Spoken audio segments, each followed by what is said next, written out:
Salut à tous ces amis, aujourd'hui débrief du dernier chapitre de One Punch Man, le 175. Et celui-ci commence par le combat le plus attendu de tous. Oubliez Saitama versus Boros, ou même Saitama versus Garou Cosmique. On vous parle d'un duel de titans. Encore plus bandant qu'un fan animation de Goku versus Saitama. Et oui, vous l'aurez compris, Saitama va affronter Forte, le 31e héros de la classe A. Et le perdant devra s'occuper de Noirozoïde, l'un des personnages qui a subi la plus grande perte de dignité au monde. Pour le cas du Grand Rex, si on peut encore l'appeler comme ça, on peut comprendre le comportement de celui-ci. Il a la réaction d'un chien qui s'est attaché à Saitama. Mais Noirozoïde, c'est la débandade, la descente aux enfers. Même un classe A comme Forte le néglige comme jamais. Après oui, on peut comprendre sa situation. Il est si faible qu'il pourrait à peine se défendre, mais quand même, rappelons-nous, à son maximum, il mettait en PLS les plus grands. Il a battu Atomic Samurai, Super Black Brillant, Petit Empereur, Flashy Flash, Chum Fureur et j'en passe. Mais maintenant, comprenez à quoi il en est réduit, pauvre de lui. Revenons à notre duel de titans, la bataille des dieux. Forte va nous faire la démonstration de sa technique légendaire, celui de se battre au rythme de la musique. Samba Samba, ses jeux de jambes sont sans précédent et il va pathétiquement se faire renverser par une bagnole.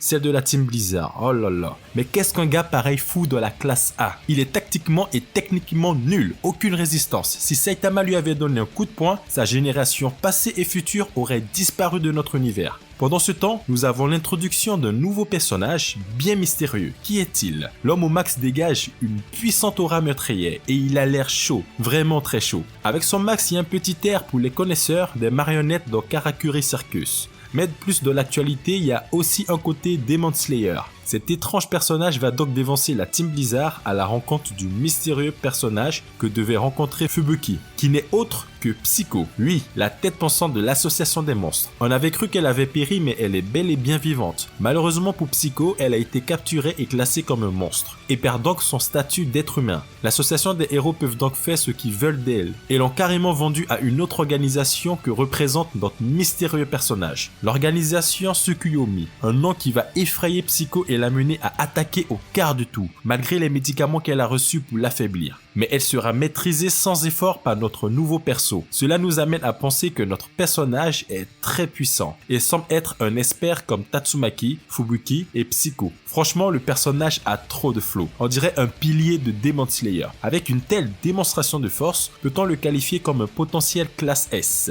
Difficile à dire vu que Psycho est drôlement affaibli, mais c'est très intéressant. Il doit exister dans cette organisation de très puissants personnages. L'organisation Tsukuyomi semble s'intéresser à l'expérience qu'a vécu Psycho. Recherche-t-il aussi le fameux lien que Psycho a pu avoir avec God? Il semblerait qu'il y ait plus de personnes au courant de cette fameuse force divine, ce qui va s'avérer intéressant dans les futurs scénarios. Par contre, ça s'annonce très mal pour Psycho, elle va prendre cher. Mais le scoop de ce chapitre est le flashback qui montre que Psycho et Fubuki se connaissaient par le passé. Elles faisaient tous deux partie de la Société des Recherches Surnaturelles. Fubuki en tant que présidente et Psycho vice-présidente alias le troisième œil. Déjà par le passé, Psycho avait pour but de se débarrasser de l'humanité, d'où lui provient une telle détestation des êtres humains qui l'a amené à rejoindre le camp des monstres. A-t-elle eu des convictions plus profondes que celles de Garou? Ça reste à explorer. Par contre, Fubuki reste égale à elle-même, dans le passé comme le présent. Elle a toujours été aussi égoïste, puisqu'à l'époque, elle n'a pas hésité à sceller une partie du pouvoir de Psycho lorsque celle-ci était sur le point de la surpasser.